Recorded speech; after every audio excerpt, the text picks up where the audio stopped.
Sorry about that. Shabbat shalom, everyone. Wow, it's really nice to have everyone here.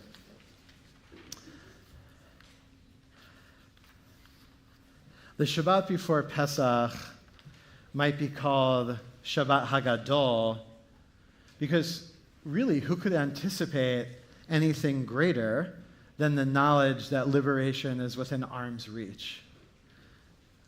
Or maybe it is called Shabbat HaGadol because the longest sermon of the year has been associated with this day, because the laws of Pesach are the most extensive that we have. So buckle up and close the doors. And actually, I'm going to save some of that for tomorrow morning. But tonight, I'm thinking of a third reason for Shabbat HaGadol. The concluding verses of tomorrow morning's Haftarah, actually, the end of Malachi, the end of the prophet Malachi, is the end of Sefer, is the end of Nevi'im, is the end of the second whole section of the Tanakh, of the Hebrew Bible. And the prophet says, Hineh, wow, I am sending Elijah the prophet to you before the coming of the great, that's the Gadol, and awesome day of the eternal. I am sending Eliyahu HaNavi to you before the great and awesome day of the eternal. Elijah will turn the hearts of parents toward their children and the hearts of children toward their parents. Perhaps the Jewish conversation that has turned people's hearts away from one another within families, across generations, among friends, and in various communities, particularly very recently, is how we think about Israel. I have received feedback that people want to hear more about my perspectives about Israel. I was trying to really tie in the Gadol thing besides the Haftarah, and I was thinking that not only are there 10 plagues that we note at the Pesach Seder, and I don't want to dwell in the place of plagues, but this number 10 is significant to the season. There are 10 items on the Passover table. We can name them later. And of course, we move toward Mount Sinai, where 10 utterances from God are the beginning of revelation. Of course, the Kabbalists also tell us that God is revealed in these 10 emanations, these 10 sfirot, that relate to the decimal mathematical system and really somehow part of the background, the backbone of the whole universe. So in the spirit of that number 10, I want to invite you into the beginning of a conversation tonight. I don't expect that we're going to have a full-on dialogue in the middle of services with Sidarim barely 24 hours away, but because I think we should be talking about this more. So I hope you'll indulge me in hearing a little bit more about what I have to say, and I'm excited to hear more about what you have to say, whether it's after services tonight or tomorrow or in the weeks or months or years ahead. 10. Here are 10 principles I am thinking about tonight that inform some of the ways I think about Israel. This is not meant to be an exhaustive list. I'm not even sure between the holiday cooking I had a chance to put things, in order of priority. But I thought this might be a starting point for you to get to know a little bit more about me, and I hope for us to eventually get to learn more and more about each other. Number 1. This is located right in CBST's mission. We are committed to Israel.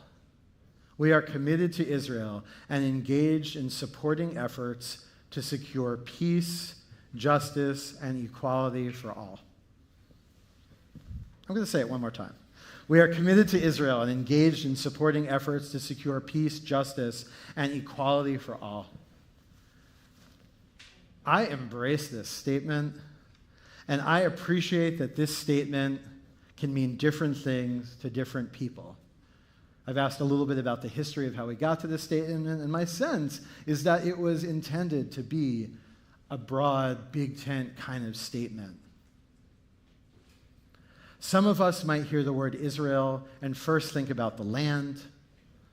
Some of us might hear the word Israel and first think about Israel as the metonym for the Jewish people, right? Al kol Yisrael, v'al kol yoshvei tevel. And some people hear the word Israel, and the first thing we think about is a 77-year-old nation state. Exactly what each of our commitments might be in all of those ways, and our connections in those ways, as we say we're committed to Israel, maybe have been consistent over the years. Maybe they're evolving.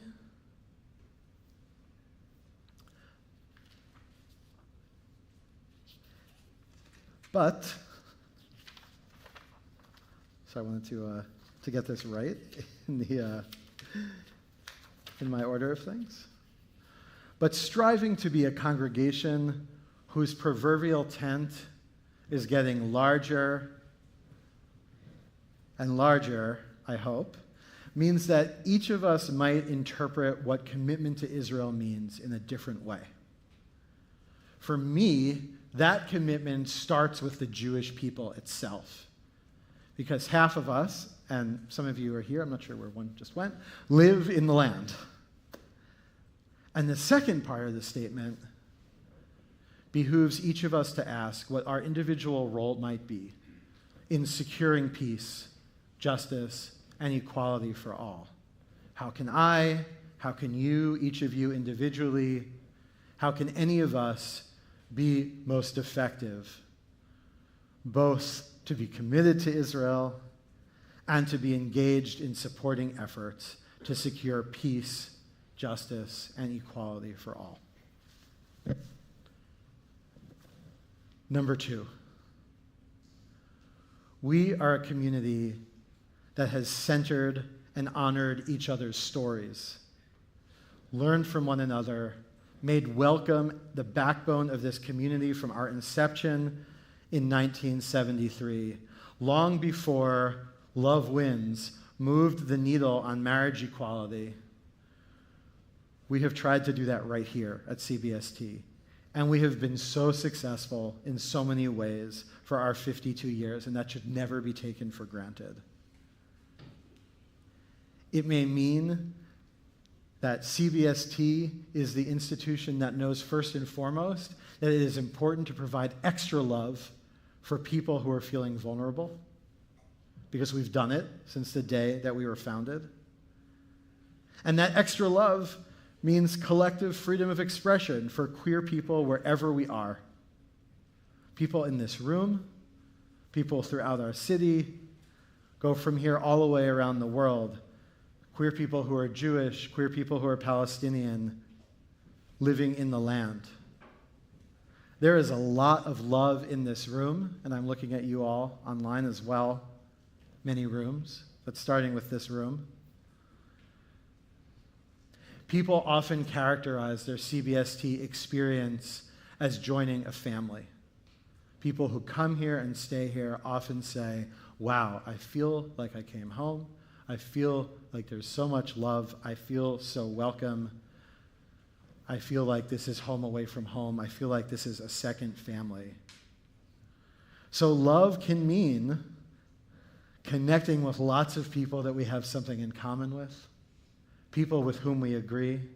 And love also means connecting with people with whom we disagree. We show our love when we listen actively and listen resiliently. We show our love when we trust one another to show up to the table as adults and build trust with one another by showing we can have even hard conversations. Love means showing up with empathy for someone else's pain. And there is a lot of pain. And if these are conversations that are not happening enough already, or not happening with enough love, let's change that. Let's add to the conversations, let's add to the love, and make more of that happen together. My third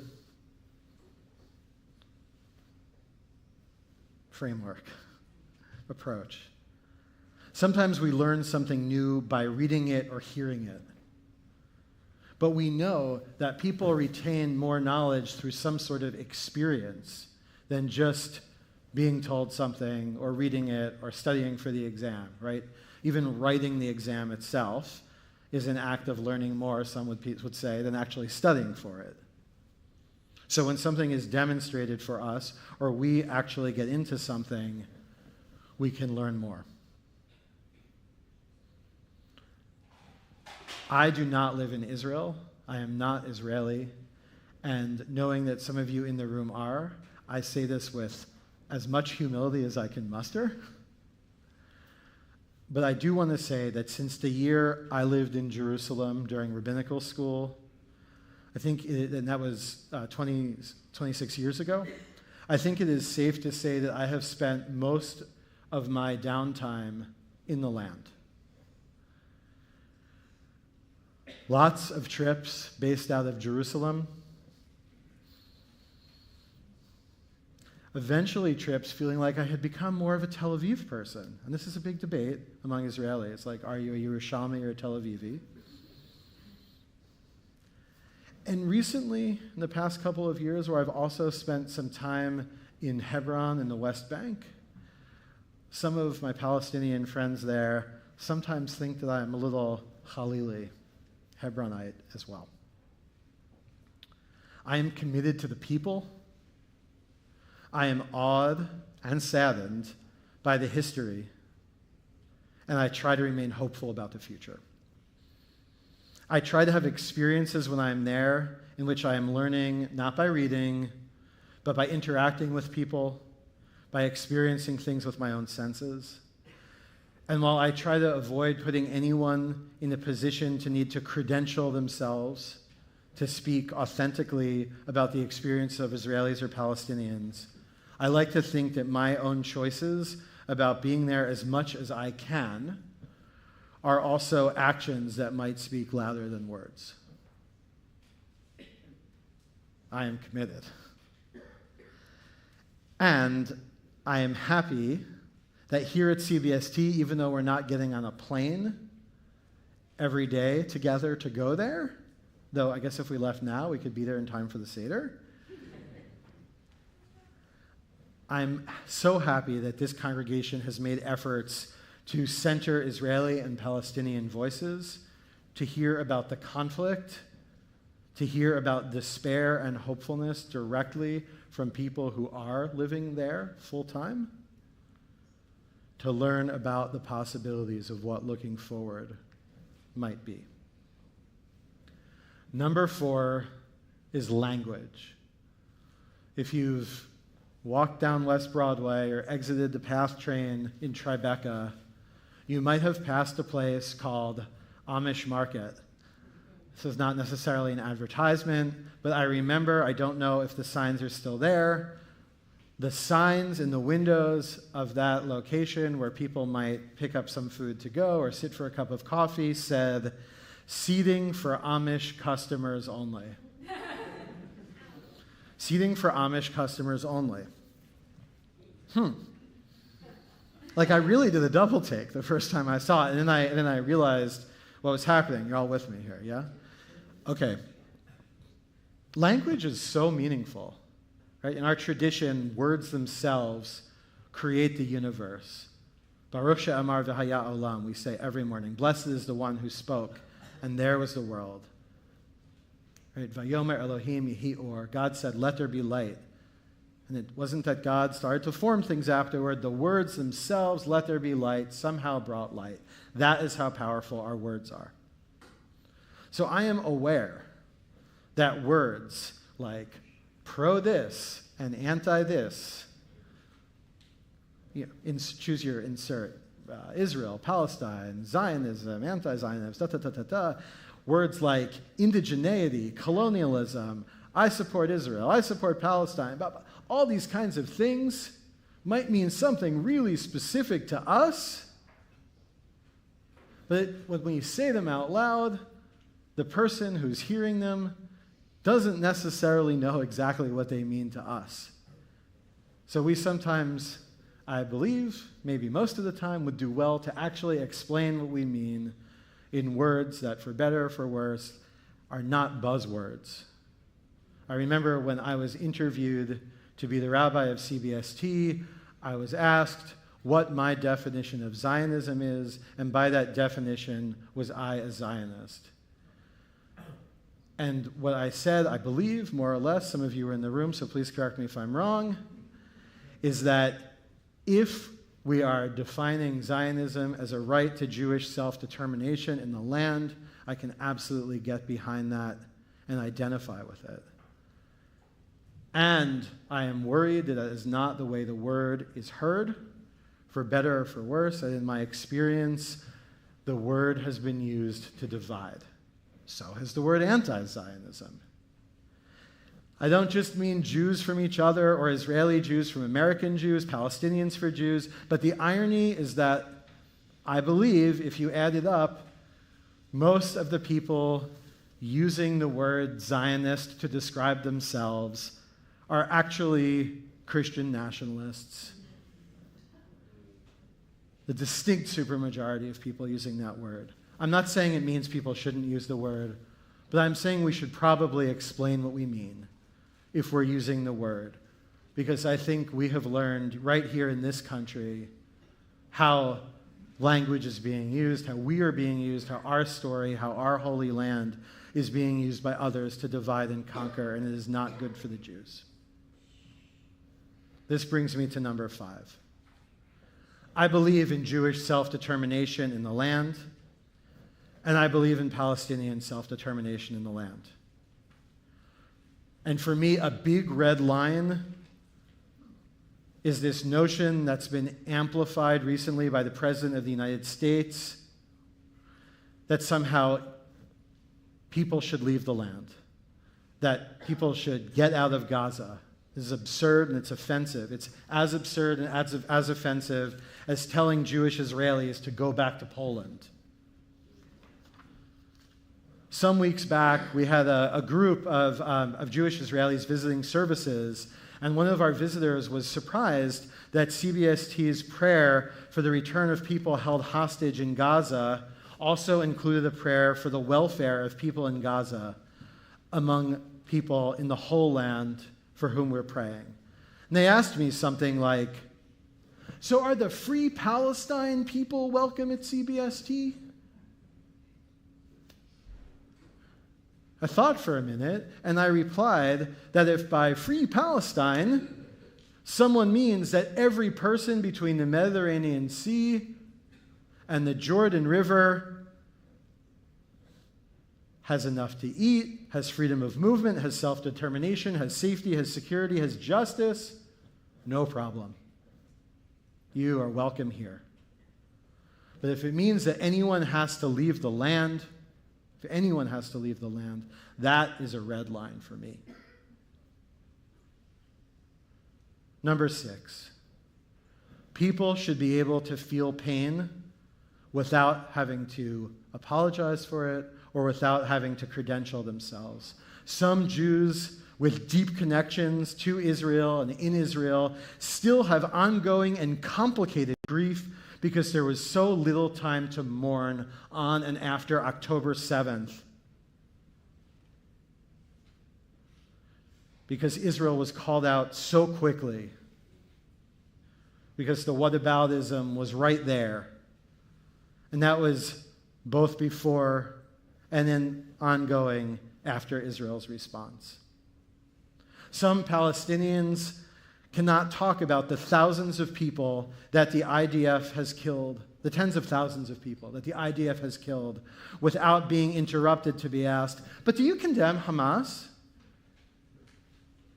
Right? And the same kinds of things happen in reverse when Jews are asked to to specifically talk about the awful things that have happened to Palestinians as well, when sometimes people just need to really sit in their own grief, whatever that means to them.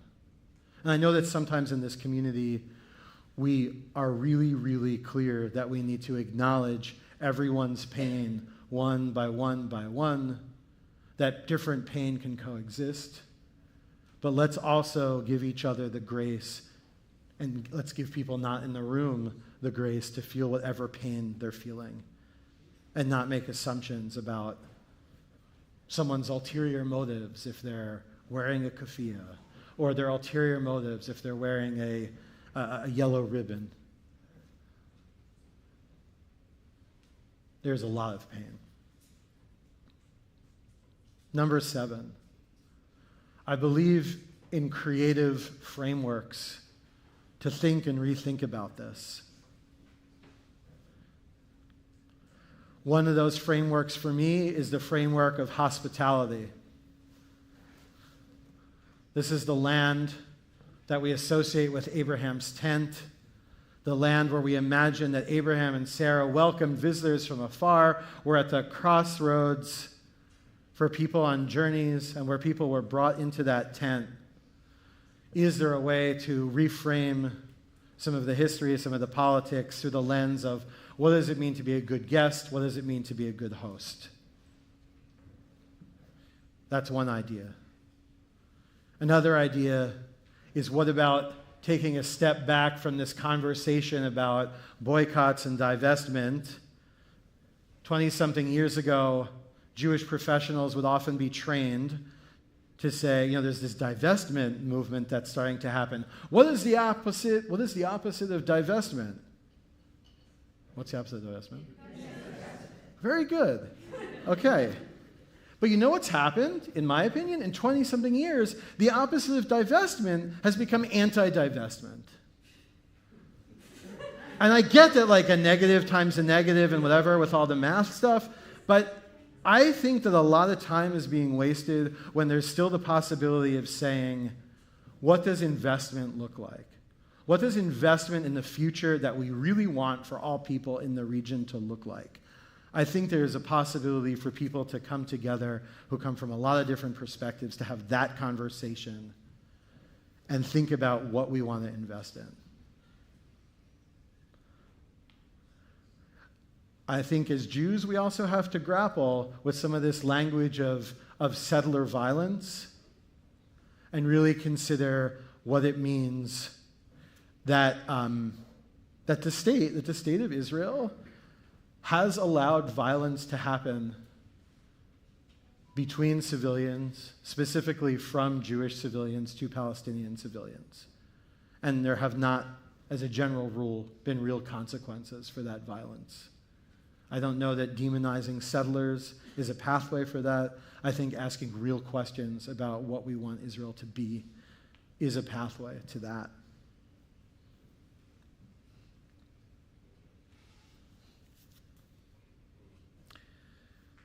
Peter Beinart, who I admire very much, and who I know gets criticism both from the right and from the left, which I also really appreciate, talks about definitions of Zionism. And notice this as he quotes a sociologist whose name is escaping me. Please forgive me. I will try to remember it. Mira, I'm not going to try to do it.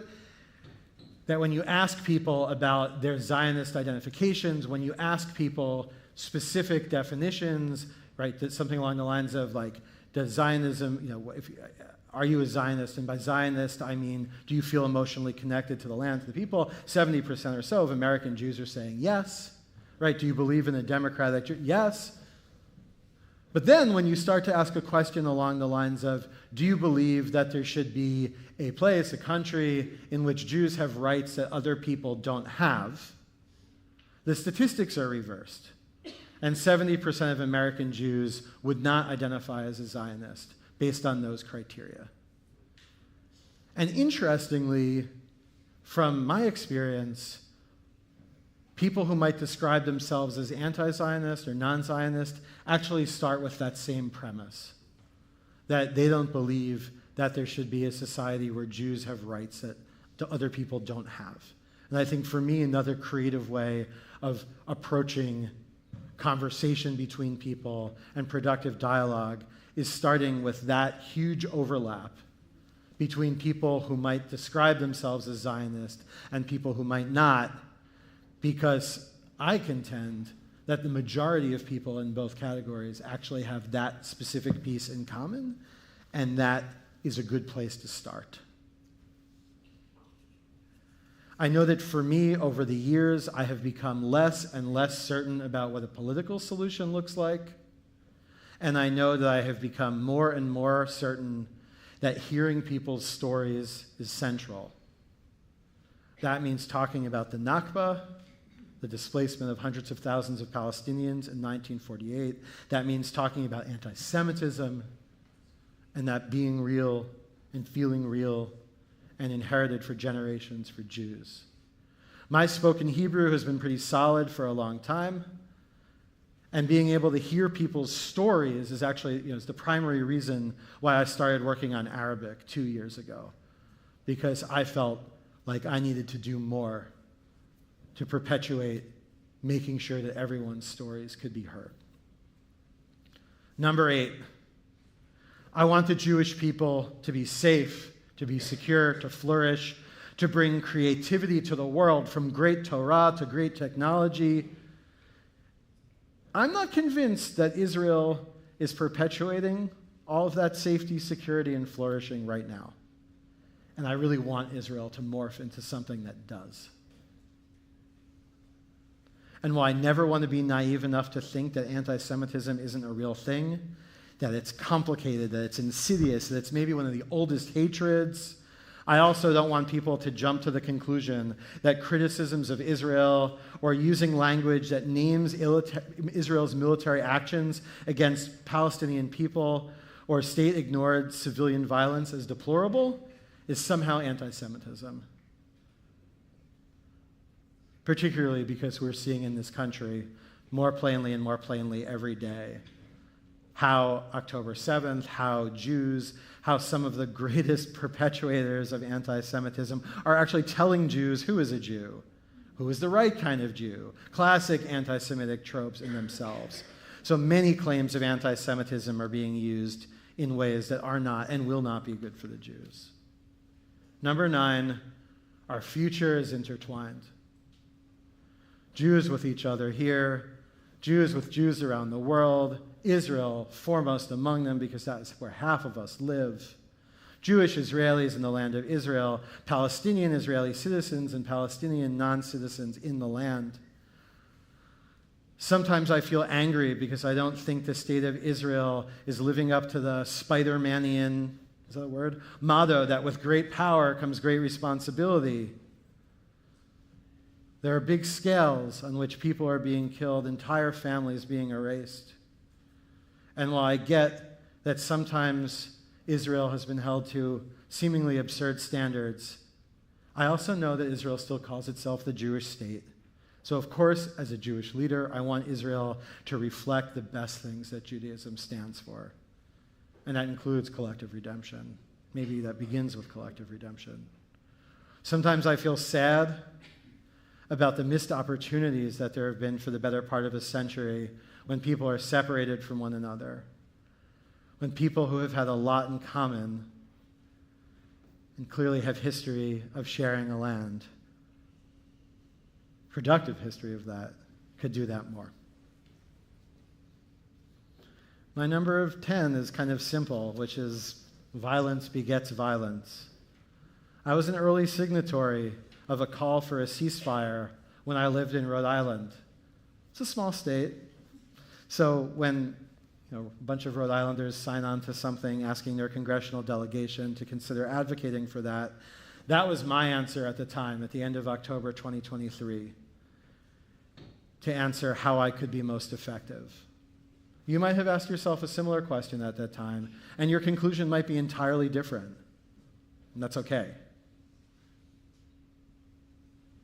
I myself am not convinced that anyone is any safer because of the destruction in the past year and a half, but I also don't profess to know exactly what should happen either today or tomorrow. The hour is late, and there is more work to do. In the HaGadol, we do some fancy math At the sea, we talk about 10 plagues becoming 50. Why? Because God delivers them with God's hands. So goes the anthropomorphism. And how many fingers are on each hand? And 5 times 10 and da. So if plagues can multiply that easily, they even become, I think, 500 or 250.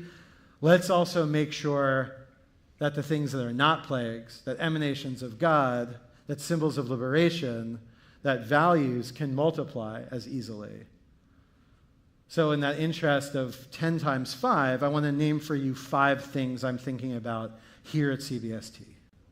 Number 1 is we have had and we still have a Middle East and Me team that is having thoughtful conversations about this every couple of months and has a WhatsApp group that perpetuates more thoughtful conversations that anyone can be a part of. Number 2 is our board is talking more and more about this. Peter Beinart's new book that I think many of you have read is something that our board is starting to read, and also being encouraged to share with each other some more texts, ideas, movies, articles, things that share, that are really a multiplicity of perspectives so we can learn from each other. And there can be more. I've heard now this week a few times about the possibility that really showing up for each other as full human beings and believing that we can dive into really heart-centered conversations around this is something that we are capable of and that we could and should be doing more of. So I want to hear your ideas about what that looks like. So keep them coming.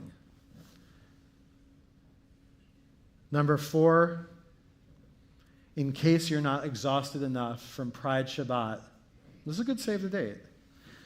The following morning of Pride Weekend, Women Wage Peace are planning to be here in this sanctuary to tell us about some of the work they're doing, the dialogue work, the understanding each other work, and then also to kind of take us through a process of being able to listen to each other more.